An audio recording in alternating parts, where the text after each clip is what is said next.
versus a woman now would be upset because she's not an Instagram model or paid by the government to clean her own toilet.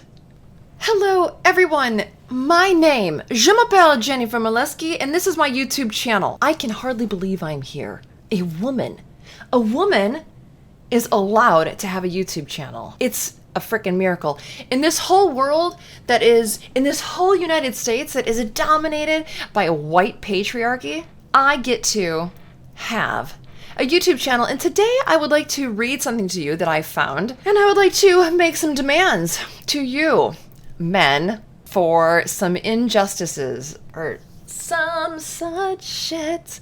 So let's read together, okay? What I'm about to read is the manifesto for the International Wages for Housework campaign, which, according to Wikipedia, was a grassroots women's network campaigning for recognition and payment for all caring work in the home and outside. It was started in 1972 by 4 feminists. I wonder if you'll find it as ridiculous as I do. Wages for housework. Notice to all governments. The women of the world are serving notice. We clean your homes and factories. We raise the next generation of workers for you. Whatever else we may do, we are the housewives of the world. In return for our work, you have only asked us to work harder. We are serving notice to you that we intend to be paid for the work we do.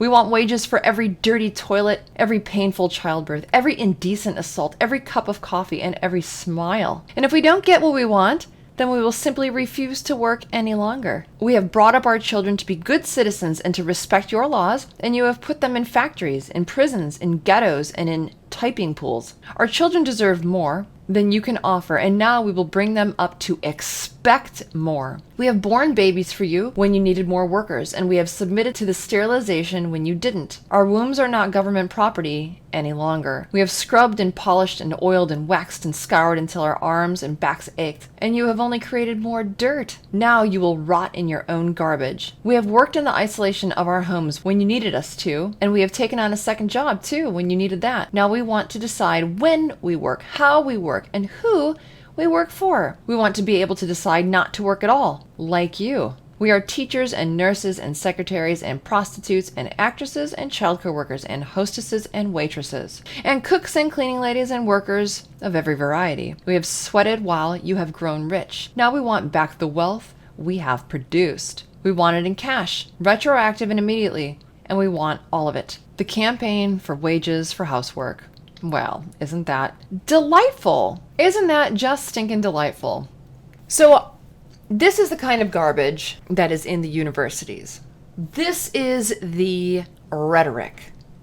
Now remember with the trivium is the classic way to learn. Actually,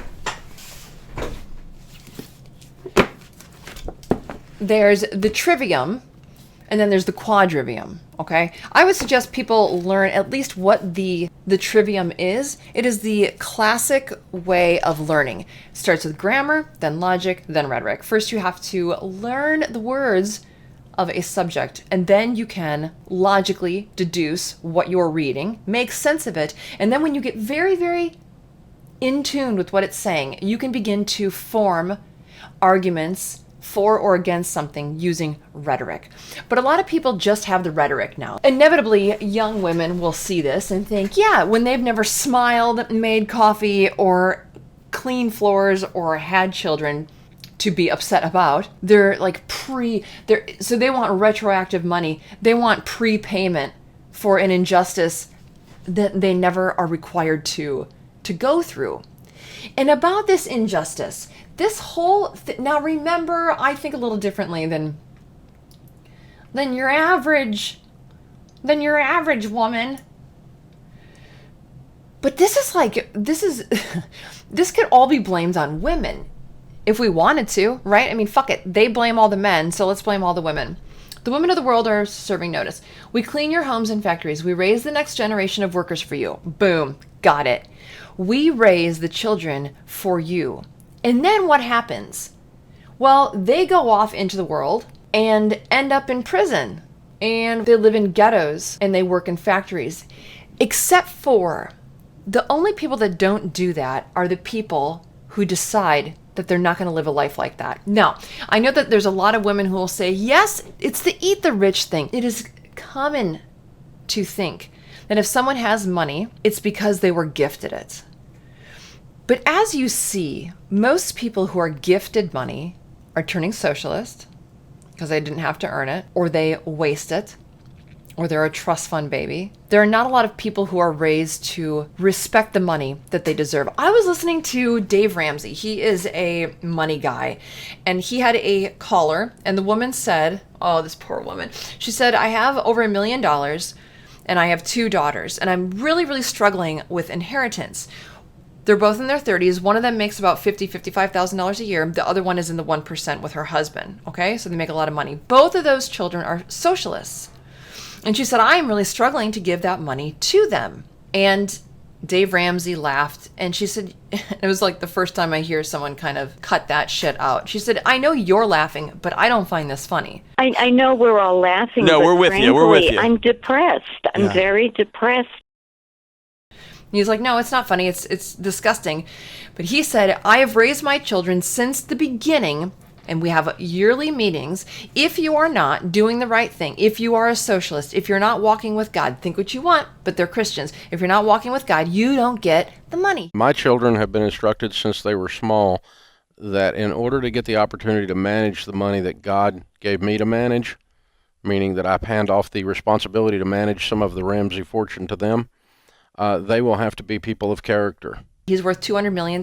He went from going broke, bankrupt, to learning about money and having financial literacy, teaching his children, going out and teaching and transforming as many lives as he could. In the process, he made money back. And you know what's fascinating? This is just kind of a little side note. I was looking at what Madonna is worth. She's worth $800 million. Tiger Woods is worth $1 billion. Oddly enough. But I thought it was really interesting because Madonna is an icon, right? She's known globally, and she's worked really hard for $800 million, which obviously is a lot of money. But then there's this Dave Ramsey guy who you don't even know about, who went bankrupt, broke $0 with a family to feed, and he went from that in his 20s to, he's 60 now, to $200 million. That's a lot of money. That's what an average person did. He is raising his children. Guess who else is? Mama was there raising the children. Do you think she would say, hey, I did all this shit and then you put our kids in prison? No, the kids are financially literate and they're expected to do something. So if these women are going to bitch and moan about ghettos and prisons, whose fault is it? They want payment for that. Hey, give us money for being so dumb. And the government's like, yeah, okay, it's called welfare.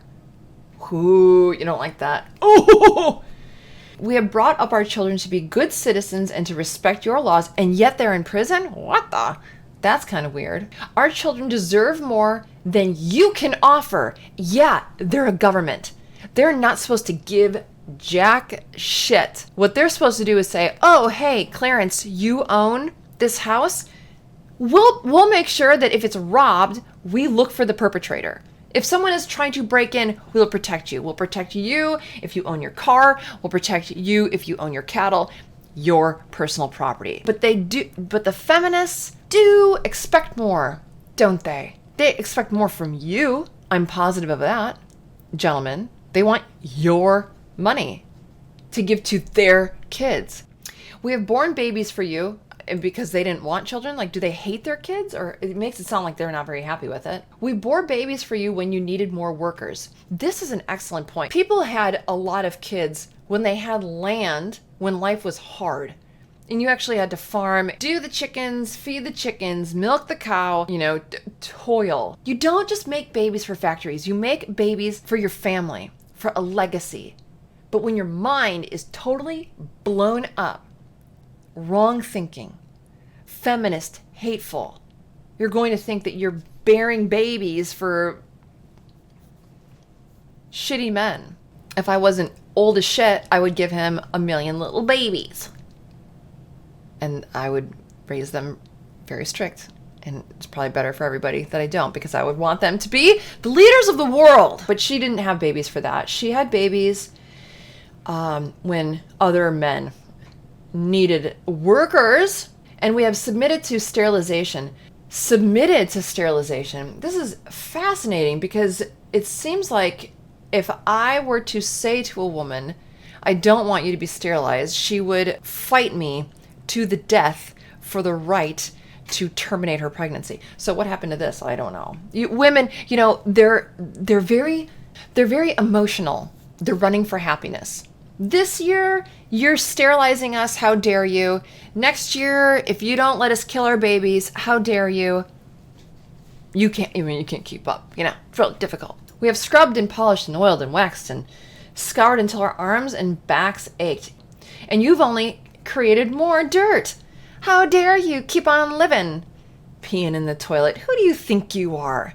Who do you think you are to walk in this kitchen when you know I have to do the dishes and scrub the floor? Never mind that I'm at home and you're out in the world, which they bitch about too. We have worked in the isolation of our homes when you needed us to, as if the home is the worst thing in the world. But here's the deal. When you are the queen of your castle, most men will let you do what you want to the house because you're good at making a house a home. So if you're the one that's like, oh man, I hate this place, what are you doing? Now granted, there are women that are really, really, really, really bad at decorating.